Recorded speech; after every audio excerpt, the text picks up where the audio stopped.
Alright everybody, Matt Schmidt here, and I want to go over two real quick tips for the win.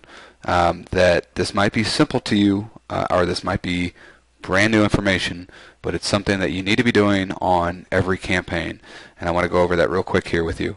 So if you go down here to this is like we're creating a brand new ad, even though I've used it a little bit here, and we're going in, we're stepping in and saying, I want to do a conversion pixel here. So my conversion pixel, if this is a proven niche for me, is going to be niche specific. If it's an unproven, I can do a general conversion pixel, but what I want to do is make sure that I have a niche specific conversion pixel for any proven niche of mine. The reason for that is what we'll show in another video called lookalike audiences. And those lookalike audiences are key and awesome when you have lots of pixel fires, but it's only good when it's in, or I should say it's the best when it's on a pixel that you have proven on. So more on that later, but let's go down here. That's the first thing. Let's step down into custom audiences. And you can see I have my hunting custom audience. This is going to be also niche specific. You don't want to have a general custom audience because then your audience will be from all over the board. So if you need to create a new custom audience, just go in here and say custom audience from your website. Name it. So in this case it was hunting.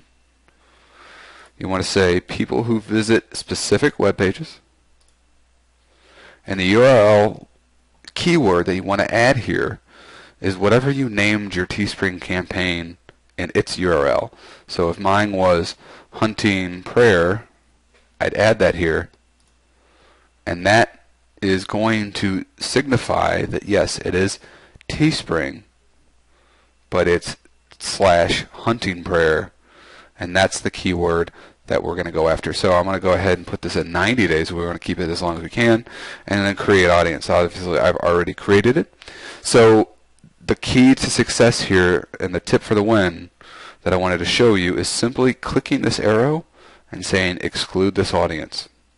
Now the reason for that is that this will help you keep your frequency down in the long run. So that's something that you should be doing and these two things actually are something that you should be doing every time you set up your first ad.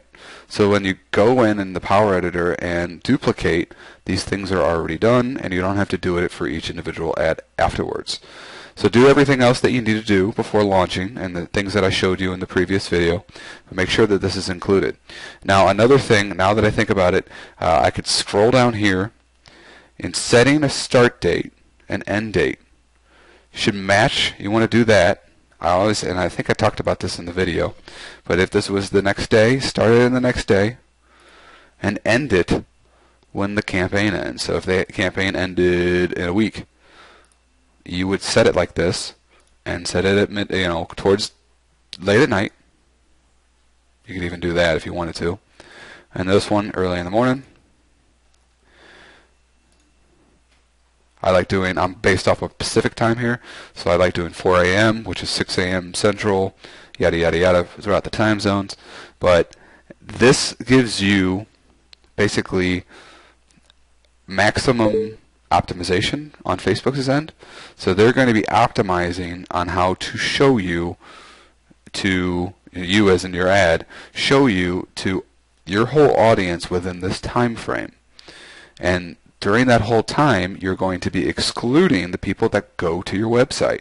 So you're going to be keeping your frequency down on two ends there that will really, really help you, maximize your ad's performance and push as many people into a retargeting ad as possible. So I hope that helps. Hope that makes sense. And we'll go ahead and go to the next video, which will be creating that retargeting ad, and then we'll step into things like lookalike audiences and re-engagement and group building. Okay, thank you very much. Talk to you in the next video.